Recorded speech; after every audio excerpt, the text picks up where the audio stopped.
Assalamualaikum warahmatullahi wabarakatuh. Bismillahirrahmanirrahim. Alhamdulillahi hamdan katsiran tayyiban mubarakan fihi kama yanbaghi li jalali wajhikal karim wa azimi sultanik. Allahumma salli ala sayyidina Muhammadin abdika wa rasulika nabiyil ummi wa ala alihi wa sahbihi wa sallim.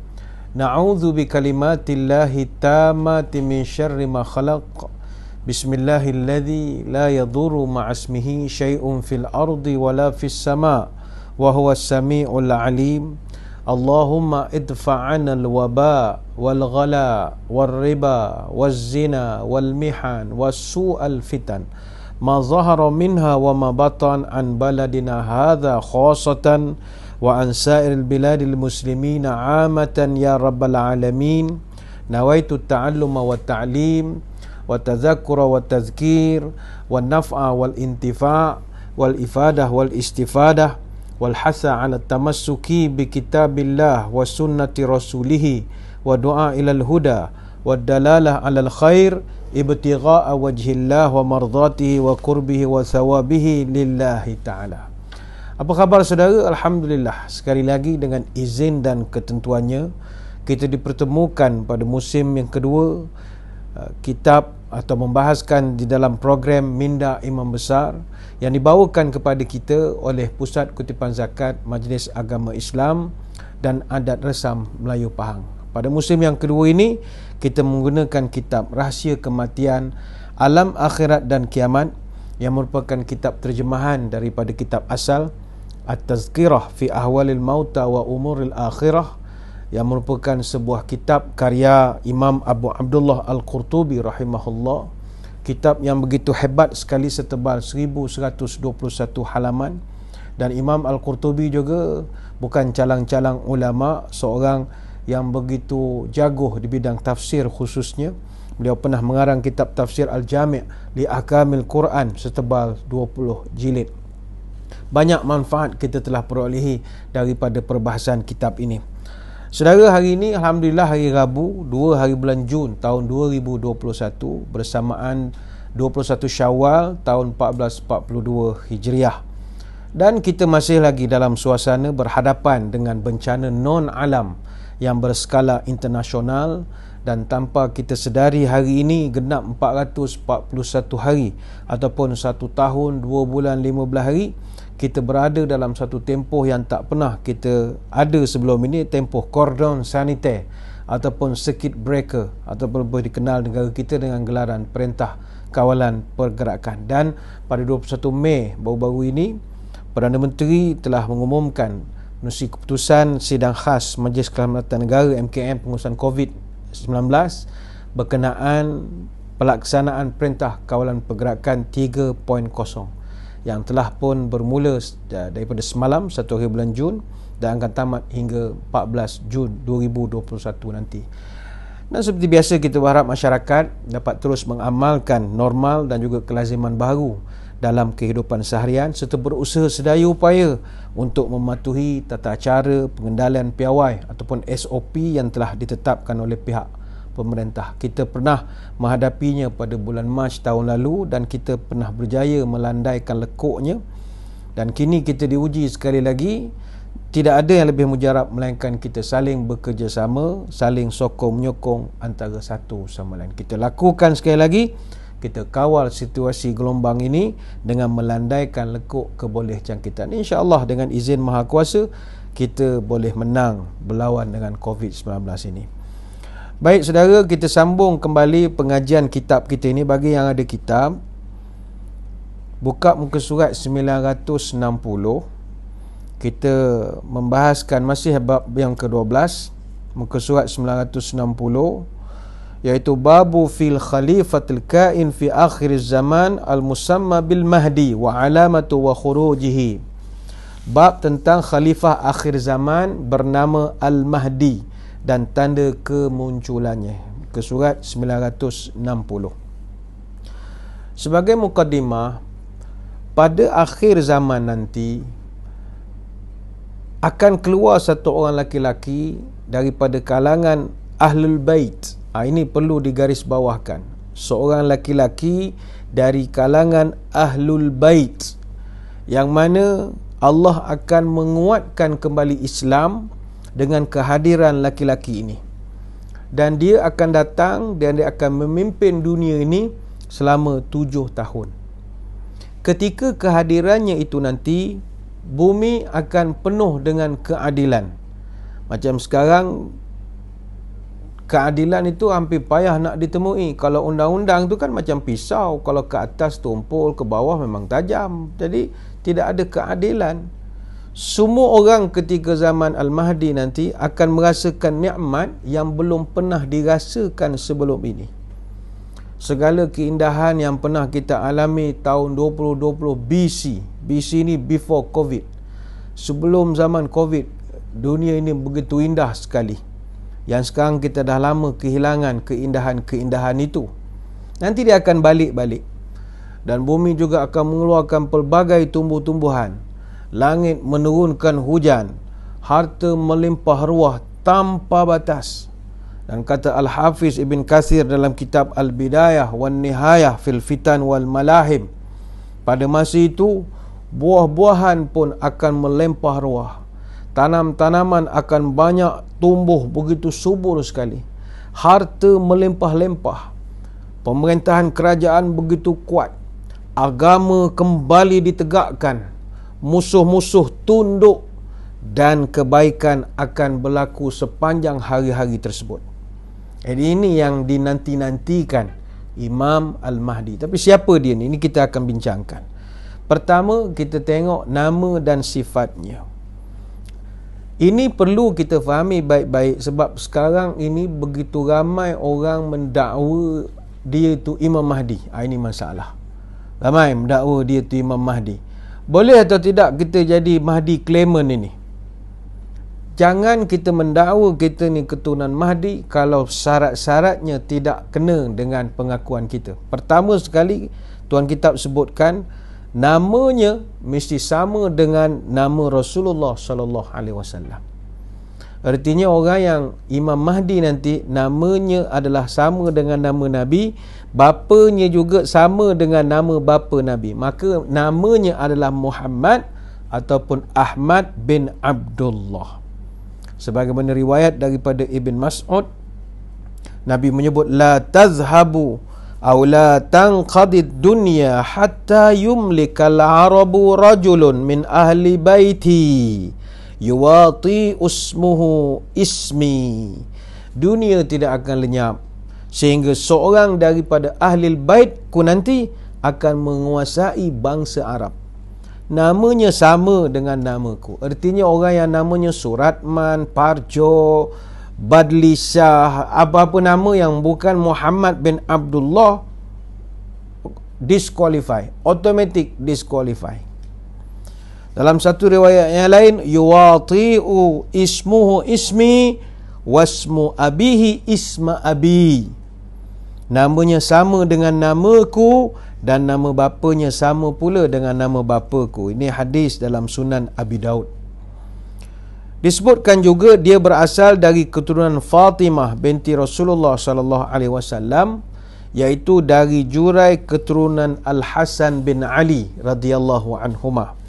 Sebagaimana riwayat daripada Ummu Salamah, Nabi bersabda, Al-Mahdiyu min itrati min waladi Fatimata. Al-Mahdi berasal dari ahli baitku. Ahli bait ni mana? Ahli keluargaku, my family, my clan. Dan dia min waladi Fatimah, daripada jurai keturunan Fatimah. Ini hadis dalam Sunan Abi Daud dan juga Sunan Ibnu Majah. Kata Al-Hafiz Ibnu Kathir dalam Al-Bidayah wan Nihayah fil Fitan wal Malahim berkenaan dengan Al-Mahdi ini, dia adalah Muhammad bin Abdullah Al-Alawi Al-Fatimi Al-Hasani. Ini ciri yang sangat mustahak, supaya orang-orang selain daripada keturunan Nabi tidak perlulah mendakwa dia itu adalah Al-Mahdi ataupun Imam Al-Mahdi. Bagaimanakah ciri fizikalnya? Kata Abu Sa'id Al-Khudri radhiyallahu anhu, Nabi pernah memberikan perincian. Al-Mahdi minni ajlal jabhati aqnal anfi yamla'ul arda qistan wa adlan kama muli'at zulman wa jura yamliku sab'a sinina. Al-Mahdi adalah dari keturunanku. Dahinya lebar, hidungnya mancung. Dia akan memenuhi bumi dengan keadilan, sebagaimana bumi telah dipenuhi dengan kezaliman sebelum-sebelumnya. Dia akan berkuasa selama 7 tahun. Hadis dalam Sunan Abi Daud, Kitab Al-Mahdi, dan juga dalam Al-Mustadrak Al-Hakim. Jadi ingat, dahinya lebar, hidungnya mancung. Kalau tuan-tuan yang hidung tak berapa nak mancung, pakai spek pun melorot, rentikalah mengaku jadi Imam Mahdi, ngakulah jadi benda lain. Ini yang pertama. Yang perlu dibahaskan oleh tuan kitab, dari mana dia akan keluar, kemunculannya daripada mana. Disebutkan oleh para ulama, Imam Mahdi ni akan keluar dari arah timur, sebagaimana hadis daripada Thauban, yaqtatilu 'inda kanzikum salasatun kulluhum ibnu khalifatin thumma la yasiru ila wahidin minhum. Ada 3 orang yang akan saling berbunuhan di sisi simpanan kamu. Ini kita tinggalkan perkataan kanzikum ini, simpanan ni. Mereka semua adalah putera-putera kepada khalifah, kemudian tidak akan kembali kepada salah seorang daripada mereka. Ini ada orang memberikan ulasan, mungkin ada kaitan dengan konflik dalaman yang berlaku dalam istana diraja Saudi. Itu mungkin sebagai titik permulaan kepada kenyataan Nabi ini. Seperti mana kita tahu, Tuanku Raja Salman, itu Raja Arab Saudi, telah menabalkan anak-andanya sendiri, iaitu putera Muhammad bin Salman MBS, ditabalkan jadi putera mahkota, menggantikan anak saudaranya putera Muhammad bin Naif. Jadi pada tahun 2017 bulan November, putera Muhammad, dia telah menitahkan supaya ditangkap 11 orang kerabat diraja, 38 orang menteri, timbalan menteri dan tokoh-tokoh usahawan. Masa itu atas tuduhan rasuah. Tapi di dalam operasi itu menyebabkan beberapa orang putera raja telah terbunuh. Antaranya putera Abdul Aziz bin Fahad terbunuh dalam operasi itu. Itu juga putera Mansur bin Muqrin yang merupakan timbalan Gubernur Ruwaila Asir terbunuh dalam nahas helikopter bersama dengan 7 orang lagi di Abha. Itu agak misteri insiden tersebut. Jadi pergolakan-pergolakan yang berlaku ini seperti merealisasikan apa yang Nabi SAW pernah nyatakan. Kemudian Nabi sebut, summa tatlu'ur rayatu sudu min qibalil masyriq fayaqtulunakum qitlan lam yaqtulhu qaumun summa zakara syai'an la ahfazuhu. Kemudian Nabi sebut, akan muncullah selepas itu bendera-bendera hitam dari arah timur. Lalu mereka akan memerangi kamu dengan peperangan yang tidak pernah dilakukan oleh satu kaum pun. Kemudian kata Sauban, bagi dia mengucapkan sesuatu, zakara syai'an la ahfazahu, aku tidak dengar dan tak dapat nak hafal apa lagi yang Nabi sebutkan. Faqala fa idza ra'aitumuhu fabayi'uhu walau habwan 'ala thalji fa innahu khalifatullahil mahdi. Kemudian Nabi bersabda, jika satu hari nanti kamu bertemu dengan laki-laki ini, Al-Mahdi ini, maka bai'ahlah dia. Walaupun dengan kamu ketika itu terpaksa merangkak di atas salji, datanglah dan bai'ahlah dia, kerana sesungguhnya dia adalah Khalifatullah Al-Mahdi. Ini hadis dalam Sunan Ibnu Majah, Kitab Al-Fitan, bab Khurujul Mahdi, dan juga dalam Mustadrak Al-Hakim. Dalam hadis tadi dia ada sebut perkataan kanzikum tadi, atau kanzikum maksudnya simpanan. Disebutkan oleh para ulama, simpanan ini adalah simpanan Kaabah, simpanan di Kaabah. Kemudian Nabi cerita akan ada 3 orang daripada putera-putera khalifah akan saling berebut-rebut, membunuhlah untuk mendapatkan kanzikum itu. Kemudian ketika itulah keluarlah Al-Mahdi dan dia akan datang daripada arah timur. Jadi kita menafikan pandangan orang yang mengatakan Al-Mahdi keluar daripada Sardab Ghaibah di Samara di Iraq, yang mana kelompok Syiah Rafidah mereka mengatakan bahawa Al-Mahdi akan keluar dari Sardab Ghaibah. Dia katakan Imam Mahdi dia gaib di situ dan dia akan muncul daripada Sardab. Dan menurut pahaman mereka, Imam Mahdi ni Imam Mahdi Muhammad bin Imam Hasan Askari. Dia lahir pada 28 Julai tahun 869 Masih. Mana dia pernah lahir, dia hilang, nanti dia akan muncul balik. Dan dia akan disokong oleh orang-orang di sekeliling kawasan itu. Itu pandangan mereka lah. Tetapi bagi kita yang belajar tentang tanda-tanda kiamat ini, kemunculan Al-Mahdi ni daripada arah timur, dia akan menegakkan kembali kekuatan Islam. Bendera kumpulan mereka ketika itu berwarna hitam, sebagaimana bendera Nabi SAW dulu yang berwarna hitam, yang dipanggil Al-Uqab. Dan dia nanti akan dibai'ah di Masjidil Haram, dekat dengan Kaabah. Beberapa minggu lepas ataupun 2 minggu lepas berlaku insiden ketika Imam Masjidil Haram menyampaikan khutbah beliau di Masjidil Haram, khutbah Jumaat. Tiba-tiba meluru satu orang jemaah yang dalam pakaian ihram menuju ke arah mimbar ketika khatib menyampaikan khutbah, dan dia nak mendakwa bahawa dia adalah Imam Mahdi. Tapi pihak keselamatan Saudi telah berjaya menyekat pergerakan laki-laki yang meluru itu. Jadi mula daripada minggu lalu, kawalan keselamatan itu diperketatkan lagi. Sebab memang disebutkan dalam banyak riwayat bahawa Imam Mahdi ini dia akan dibai'ah di Masjidil Haram. Baik. Bagaimanakah pula dalil-dalil tentang kemunculan atau kedatangan Imam Mahdi ini? Baik. Saudara, banyak hadis-hadis sahih yang membahaskan tentang bab Al-Mahdi ini. Ada yang sebut secara khusus tentang Al-Mahdi, sebut betul Al-Mahdi. Dan ada juga hadis-hadis yang menyebutkan tentang sifat-sifatnya sahaja.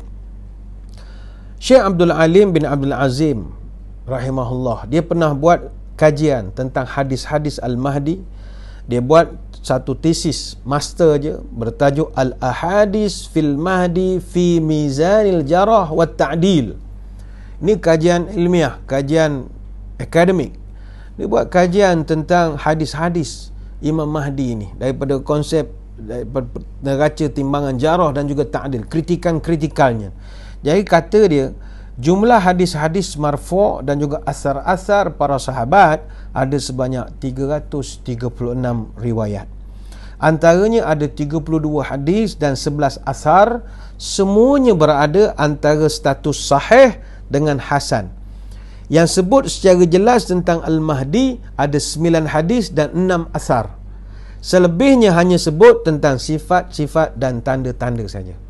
Selain daripada itu, ramai daripada kalangan para hafiz. Hafiz ni bukan hafiz Quran. Hafiz ni di Malaysia je kalau orang hafal Quran panggil hafiz. Kalau di dunia akademi Arab, Al-Hafiz semua orang yang ahli hadis, orang yang hafal hadis. Jadi di kalangan para hafiz ataupun ahli hadis yang mensahihkan hadis-hadis Al-Mahdi ni begitu ramai. Antaranya Syekh Islam Ibn Taymiyah sendiri dalam kitab Minhajus Sunnah fi Naqdil Kalami Syiah wal Qadariyah, ataupun Al-Alama Ibn Qayyim dalam kitab Al-Manarul Munif fi Sahih wa Dha'if, dan ramai lagi para ulama yang lain.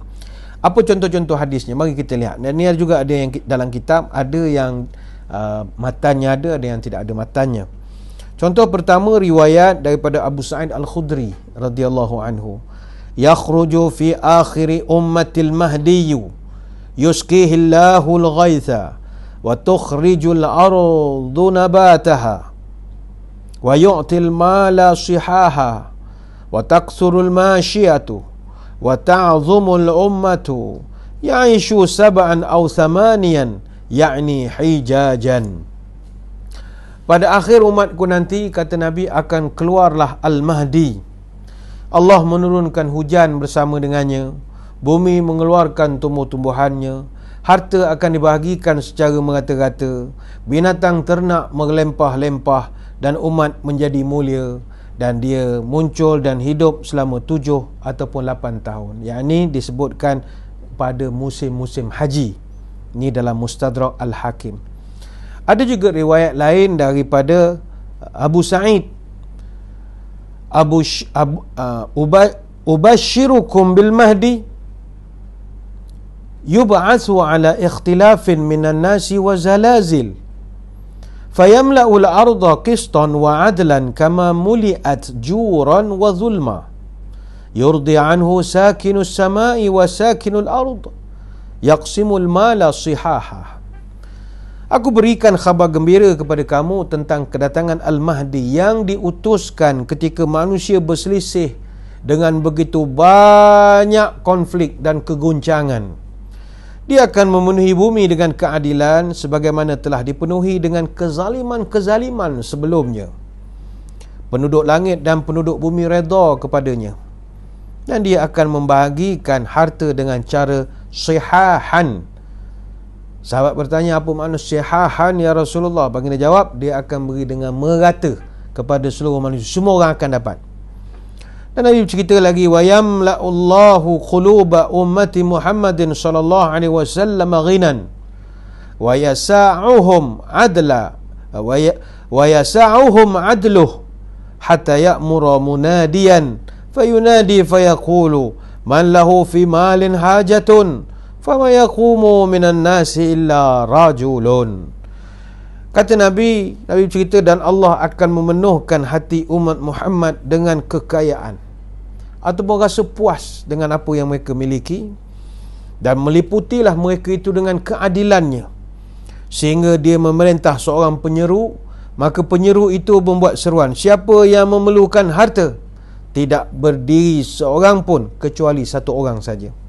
Fayaqulu i'tis saddana, yani al-khazin, faqul lahu innal mahdiya ya'muruka an tu'tini malan, fayaqulu lahu ihthi.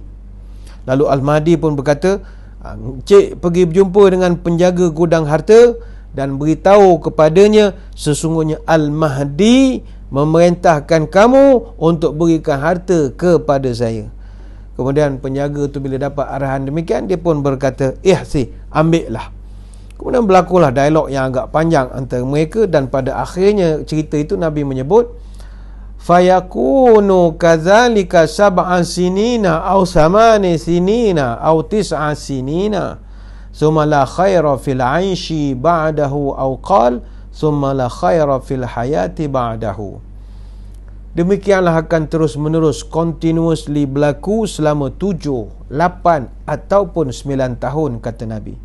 Kemudian tidak ada lagi kehidupan yang baik lagi selepas daripada itu. Ini hadis dalam Musnad Imam Ahmad. Maka hadis ini menunjukkan bahawa selepas kematian Al-Mahdi akan muncul lagi fitnah yang lebih besar lagi. Mungkin muncul itu COVID-30 ke mana kita tahu masa itu, akan yang lebih besar lagi fitnahnya. Apa lagi riwayat yang lain? Tuan kitab masukkan riwayat daripada Ali. Nabi pernah bersabda, Al-Mahdiyu minna ahlal baiti yuslihuhu Allahu fi lailatin. Al-Mahdi, kata Nabi, dari keturunan kami, Ahlul Bait, Allah akan memperbaikinya dalam satu malam. Hadis dalam Musnad Ahmad yang ditahqiq oleh Ahmad Syakir, dan juga ada hadis dalam Sunan Ibnu Majah. Kata Ibnu Katsir dalam Al-Bidayah wan Nihayah wal Fitan fil Fitan wal Malahim, maknanya adalah memberikannya taubat, memberikan taufik kepadanya, mengilhaminya dan membimbingnya, padahal sebelumnya dia tidak sedemikian. Ini ada kalangan para ulama berpandangan Imam Mahdi ni dia adalah regular person, orang biasa. Dia bukanlah somebody yang ramai follower ke apa ke, ataupun dia seorang selebriti agama yang terkenal mengajar tok guru apa, tak. Dia orang layman biasa, hidup dalam biasa-biasa saja. Kemudian dia berlaku turning point dalam kehidupan dia, dia berubah menjadi satu orang baik. Allah terima taubatnya, beri dia taufik, berikan ilham, bimbing, dia jadi orang yang totally different. Ini setengah pandangan para ulama. Ada juga hadis daripada riwayat Abu Sa'id Al-Khudri radhiyallahu anhu, Nabi menyebut, Al-Mahdiyu minni ajlal jabhati aqnal anfi yamla'ul arda qistan wa adlan kama muli'at zulman wa jura yamliku sab'a sinina. Al-Mahdi adalah keturunanku, dahinya lebar, hidungnya mancung, dia akan memenuhi bumi dengan keadilan sebagaimana bumi telah dipenuhi dengan kezaliman sebelumnya. Dia akan berkuasa selama 7 tahun. Ini hadis dalam Sunan Abi Daud dan juga dalam Mustadrak Al-Hakim. Ada riwayat daripada Ummu Salamah, ni kita dah sebutkan di awal tadi, Al-Mahdiyu min itrati min waladi Fatimata. Al-Mahdi berasal dari Ahlul Bait, daripada keturunan silah Fatimah. Ni hadis dalam Sunan Abi Daud dan Sunan Ibnu Majah.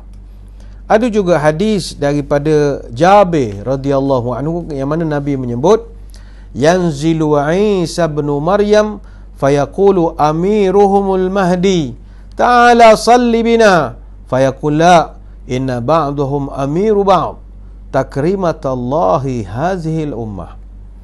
Nabi pernah bercerita ketika Isa ibn Maryam turun, lalu Al-Mahdi akan menjemput Nabi Isa.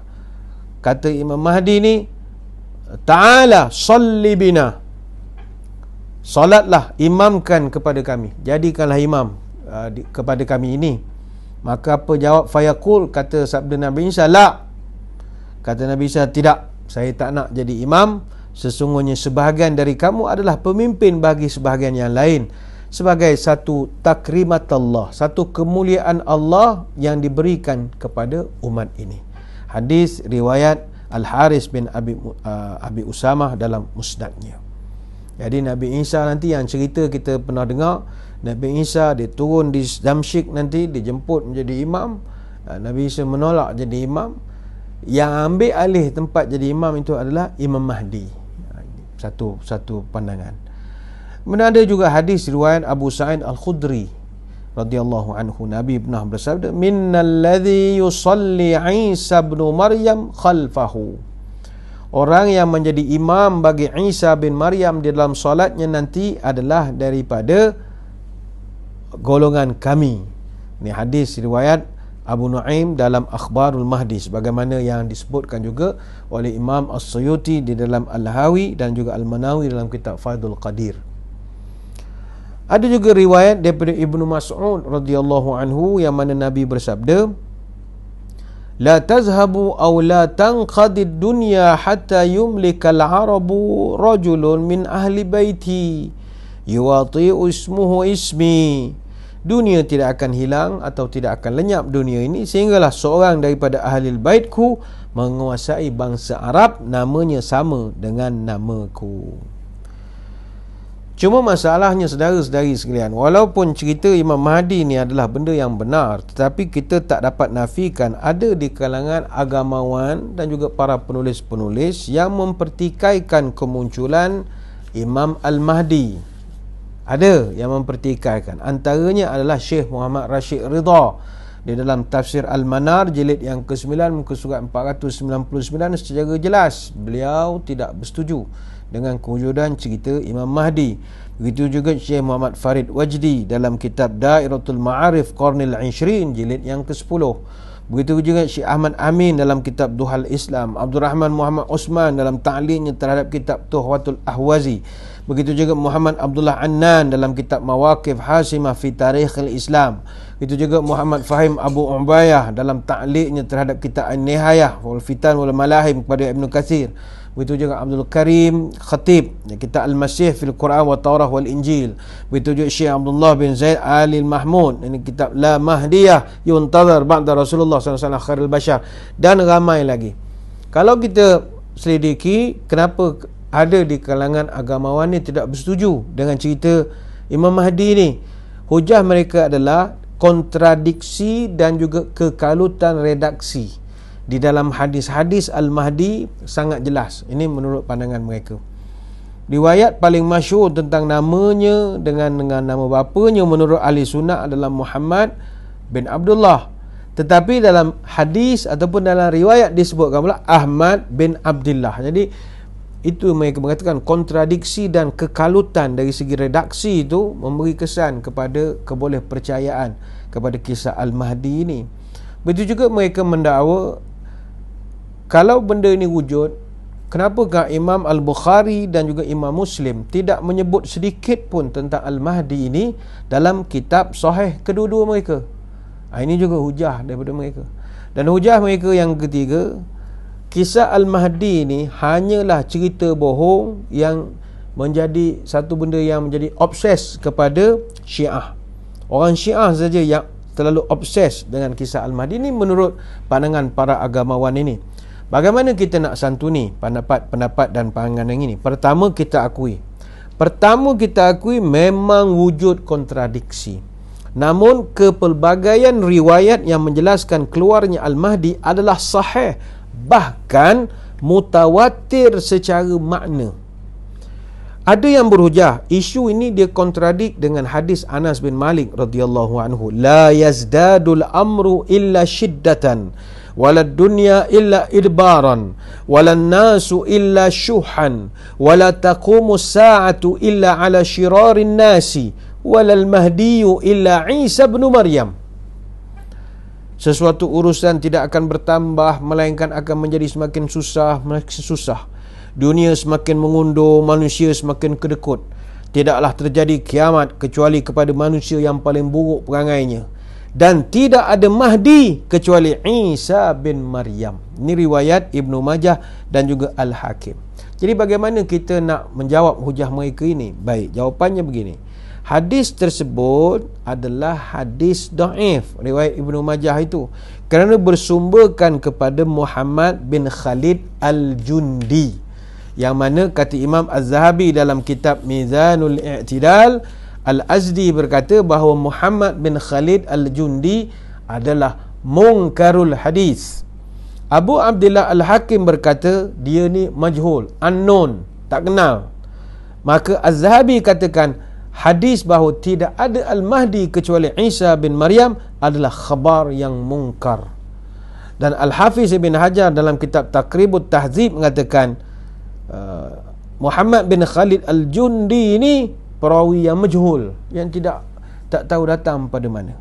Jadi selesai hujah yang pertama.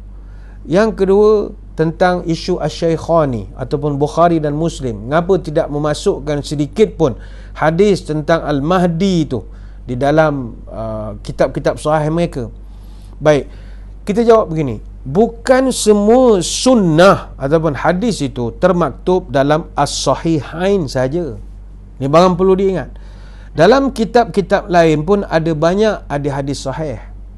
Sama ada kitab-kitab As-Sunan, Musnad, Mu'jam dan juga lain-lain kitab-kitab hadis.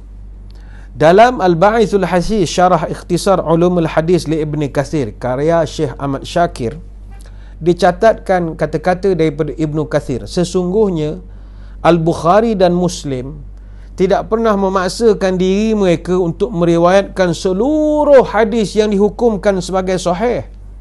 Bahkan kedua-dua mereka ini telah mensahihkan hadis-hadis yang tidak ada dalam kitab-kitab sahih keduanya, sebagaimana yang dinukilkan oleh Imam At-Tirmizi dan juga lainnya daripada Al-Bukhari tentang pensahihan hadis-hadis yang tidak ada pada kitabnya tetapi ada pada As-Sunan dan juga lain.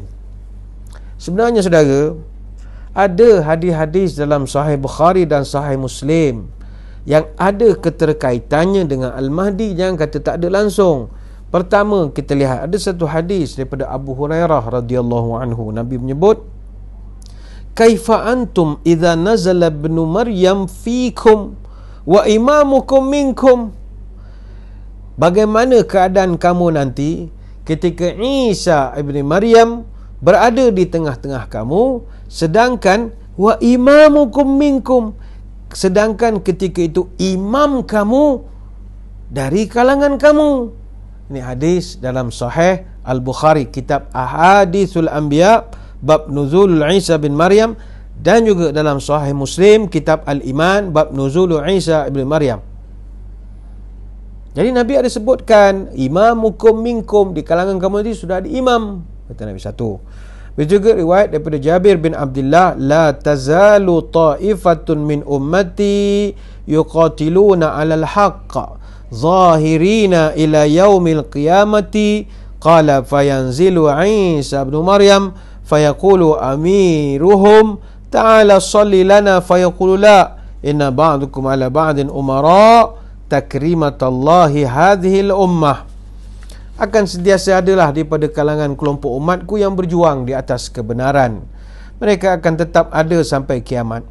Kemudian Nabi Isa pun turun dan pemimpin kita ketika itu akan berkata, mari solatlah mengimamkan kami. Lalu Nabi Isa mengatakan, tidak, sebahagian daripada kamu adalah pemimpin pada sebahagian yang lain. Ini hadis dalam Sahih Muslim, Kitab Al-Iman, bab nuzulu Isa bin Maryam hakiman. Tu ada hadisnya. Begitu juga satu riwayat daripada Jabir bin Abdullah radhiyallahu an, yakunu fi akhiri ummati khalifatun yahsil mala hasyan la ya'udduhu adada. Pada akhir umatku nanti akan ada khalifah, seorang khalifah yang akan membagi-bagikan harta dengan kedua tangannya tanpa ada yang dapat mengira dan membantu menghitungnya. Al-Jurairi yang merupakan seorang ahli hadis di Basrah, seorang yang siqah, seorang yang banyak disebut tentang beliau dalam bab hadis ni, ada bercerita tentang hadis yang Nabi sebutkan itu. Qultu li Abi Nadrata wa Abil Ala atarayani annahu Umar bin Abdul Aziz faqala la. Aku pernah bertanya kepada Abu Nadrah, dia ni seorang perawi yang siqah. Aku pernah tanya juga kepada Abil Ala, seorang tabi'in yang juga siqah, apakah kamu berpendapat bila Nabi menyebutkan tentang pemimpin yang akan muncul ketika Isa itu nanti dan bagai-bagai adalah Umar bin Abdul Aziz? Maka kata-kata para ulama ini menjawab, tidak, bukan Umar bin Abdul Aziz. Ini direkodkan oleh Sahih Muslim, Kitab Al-Fitan wa Asyratus Sa'ah, dan diriwayatkan juga oleh Al-Baghawi dalam Syarah Sunnah bab Al-Mahdi, tahqiq oleh Syu'aib Al-Arnud. Jadi saudara, versi hadis yang terdapat dalam As-Sahihain ini menunjukkan kita dua perkara.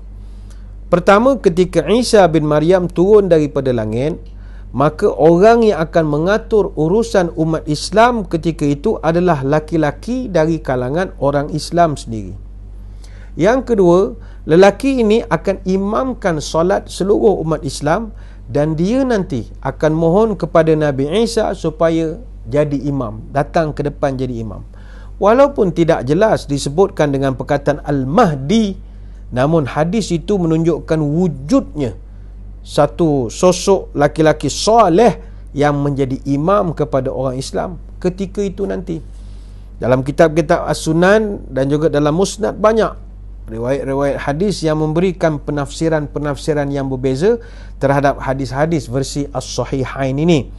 Tapi semuanya sepakat nyatakan bahawa laki-laki soleh itu namanya Muhammad bin Abdullah yang kita kenal dengan nama Al-Mahdi.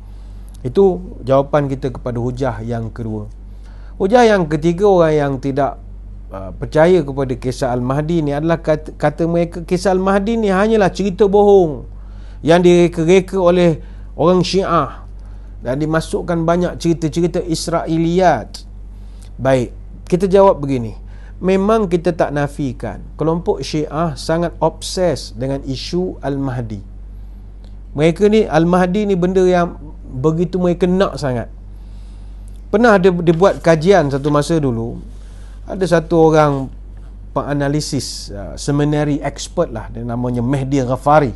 Dia mengatakan bahawa di Iran 3,000 orang claimants ataupun orang yang mengaku jadi Al-Mahdi ni berada dalam penjara di Iran.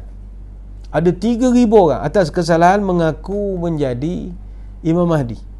Memang obses betul. Dan mereka memang sampai sekarang, kelompok Syiah ini, mereka memang sentiasa menunggu-nunggu kedatangan Imam Mahdi. Dan mereka ada letakkan seekor kuda sampai sekarang di pintu Sardab. Tiap-tiap hari mereka akan menyeru, keluarlah wahai Tuan kami, keluarlah wahai Tuan kami. Dan dah standby kan kuda lagi. Itu kalau kita tengok Syiah Imamiyah yakin namanya adalah Muhammad bin Al-Hasan Al-Askari. Mana kedua-duanya Muhammad dan juga Al-Hasan ni adalah imam ke-11 dan ke-12. daripada para imam yang maksum, yang suci daripada dosa, dan mereka berikan gelaran Al-Hujjah, Al-Qaim, Al-Muntazar. Al-Kisaniyah pula mendakwa Al-Mahdi adalah Muhammad bin Al-Hanafiyah, mana keturunan hasil perkahwinan Ali dengan isteri yang lain, bukan dengan Fatimah. Kononnya keluarga ini masih hidup dan mereka sedang bermukim di Gunung Radawa. Ini kita boleh rujuk uraian ini dalam tafsir Al-Manar, disebutkan oleh Syekh Rashid Ridha. Kisaniyah ini dia adalah cabang Syiah Rafidah. Dia pengikut kepada Al-Mukhtar bin Abi Ubaid As-Saqafi. Dia dakwa kononnya dia ni adalah kaisan ataupun personal assistant kepada Sayyidina Ali radhiyallahu anhu. Ada pula yang kononnya mengatakan bahawa Al-Mahdi ni keturunan Al-Husain bin Ali, bukannya keturunan Al-Hasan, dan dia selalu hadir di setiap negara seluruh dunia tapi tak nampak pada pandangan mata, dan dia masuk ke Sardab ataupun gua ini ketika dia masih kecil 500 tahun yang dulu. Nanti dia akan muncul balik. Sebenarnya para imam bidang hadis telah pun usaha untuk menjelaskan yang sahih daripada perkara-perkara yang kita bincangkan tadi. Banyak kitab-kitab yang telah ditulis untuk nak membersihkan isu ini. Jika ada riwayat maudhu' tentang Mahdi akibat daripada sikap fanatik, taksub, obses, jangan pula kita tinggalkan dan kita bakul sampahkan riwayat-riwayat yang memang sahih tentang Al-Mahdi hanya kerana ada sekelompok orang yang buat cerita ngarut, hadis sahihnya kita buang juga. Tidak, tak boleh begitu. Ini semua telah dijawab oleh Syekh Muhammad Abdul Muhsin Muhammad Al-Abbad dalam kitabnya yang berkualiti tinggi, Ar-Raddu ala man kazaba bil ahadis sahihah al-waridah fil Mahdi. Dia buat satu kitab tentang kritikan, menjawab tomahan kepada orang yang tidak bersetuju dengan cerita Al-Mahdi. Cuma kita tidak menafikan, kerana terlalu obses dengan cerita Al-Mahdi, ramai orang jadi rosak. Negara kita pun sama juga. Ada sekelompok masyarakat kita ni begitu menunggu-nunggu kedatangan Al-Mahdi, luar biasa sekali. Ada zikir-zikirnya lagi. Tak ada masalah, jangan sampai taksub. Kalau kita belajar sejarah gara-gara isu Al-Mahdi lah, Imam Masjidil Aqsa, Masjidil Haram pernah dirampas dan dikepung selama 2 minggu pada 20 November tahun 79 oleh kumpulan bersenjata. Ketika itu beratus-ratus jemaah jadi tebusan. Berlaku insiden tembak-menembak dalam masjid. Di pihak keselamatan Saudi 127 orang terkorban, 451 orang cedera. Di pihak pemberontak 117 orang terbunuh, 68 orang ditangkap dan dihukum bunuh pada 9 Januari tahun 1980. Apa sebab ianya berlaku? Rampasan diketuai oleh Juhaiman ibn Muhammad ibn Saif al-Utaibi, yang mana dia telah mengisytiharkan abang iparnya iaitu Muhammad bin Abdullah Al-Qahtani sebagai Imam Mahdi. Jadi dia nak mendakwa abang iparnya Imam Mahdi sampai berlaku pertumpahan darah. Memang masalah bab Mahdi Clemens ini kita payah nak buat. Kami di Masjid Negeri Sultan Ahmad I pun 2 kali insiden berlaku, jemaah datang dan mengaku menjadi Imam Mahdi. Itu boleh memberi ancaman keselamatan. Sebenarnya bermula abad ke-8 lagi sampailah abad ke-21 sudah ada 15 orang yang mendakwa menjadi Imam Mahdi. Tak campur 11 orang yang diangkat oleh pengikutnya sebagai Imam Mahdi. Termasuklah Adnan Okhtar ataupun beberapa orang penulis-penulis terkenal yang kita guna pakai bukunya macam-macam. Mereka juga akhirnya mendakwa mereka adalah Imam Mahdi. Ini kita sayangkan. Jadi secara peribadi, bagi kita yang mengaji ini, mari kita berlapang dada di dalam bab ini. Jika dirujuk kepada Muqaddimah Tarikh Ibn Khaldun, sebab beliau catatkan hadis yang banyak tentang Al-Mahdi, katanya inilah beberapa hadis yang ditakhrij oleh para imam tentang Al-Mahdi yang akan keluar di akhir zaman. Di hujung sebagaimana kamu lihat, hadis-hadis tersebut tidak terlepas daripada kritikan kecuali sedikit ataupun adalah lebih sikit. Maknanya Ibn Khaldun nak beritahu wujudnya sedikit hadis yang selamat daripada kritikan. Tapi kita kena ingat juga, seandainya ada satu hadis saja, walau satu hadis sahih, maka itu sudah cukup menjadi hujah akan kewujudan Imam Al-Mahdi. Kalaulah Imam Mahdi ni peristiwa atau benda yang karut, takkanlah ramai ulama yang terlibat membuat kajian. Kata Syekh Abdul Muhsin Al-Abbad dalam kitabnya Aqidah Ahli Sunnah fil Asar wal Asar fil Mahdi Al-Muntazar, perihal Al-Mahdi disebutkan dalam kitab-kitab hadis yang masyhur, Sunan yang 4, maknanya Abu Daud, Sunan Tirmizi, An-Nasai dan Ibnu Majah. Disebutkan dalam kitab-kitab Musnad, Musnad Imam Ahmad, Musnad Al-Bazzar, Musnad Abi Ya'la, Musnad Al-Haris bin Abi Sulaiman, Abi Usamah.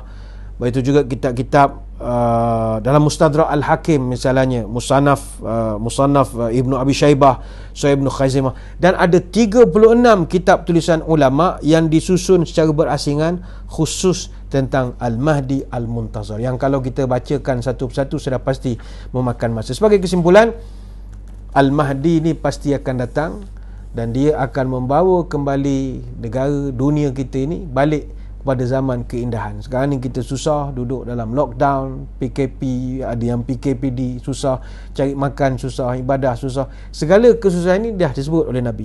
Jadi Imam Mahdi datang, dia akan perbetulkan balik. Bila akan berlaku? Wallahualam. Sekadar itu sembang-sembang kita pada kesempatan pagi ini. Sekali lagi kita mengucapkan ribuan terima kasih di atas perhatian. Mohon maaf sebarang kekurangan. Bertemu lagi pada kesempatan minggu hadapan. Sebelum berpisah, mari kita menadah tangan berdoa. Moga majlis ini diberkati ilahi. A'udzubillahi minasyaitonirrajim. Bismillahirrahmanirrahim. Allahumma salli wa sallim ala sayyidina Muhammadin salatan tukhrijuna biha min zulumatil wahmi. Allahumma in kana rizqina fis sama'i fanzilhu wa in kana fil ardi fa akhrijhu wa in kana mu'siran fayassirhu wa in kana haraman fatahhirhu wa in kana ba'idan faqarribhu bihaqqi duhaika wa bahaika wa jamalika wa quwwatika wa qudratika atina ma ataita ibadika salihin. Ya Allah, kalau rezeki kami masih di langit turunkanlah, kalau di bumi keluarkanlah, kalau susah permudahkanlah, kalau haram sucikanlah, kalau jauh dekatkanlah berkat waktu duhamu, berkat kecantikanmu, keindahanmu, kekuatanmu, kekuasaanmu. Limpahkanlah kepada kami segala yang telah Engkau limpahkan kepada hamba-hambamu yang soleh. Subhanakallahumma wa bihamdika nashhadu an la ilaha illa anta nastaghfiruka wa natubu ilaik. Wassallallahu ala sayyidina Muhammadin wa ala alihi wa sahbihi baraka wasallam. Walhamdulillahi rabbil alamin. Wabillahi taufiq wal hidayah. Assalamualaikum warahmatullahi wabarakatuh. Wallahu a'lam.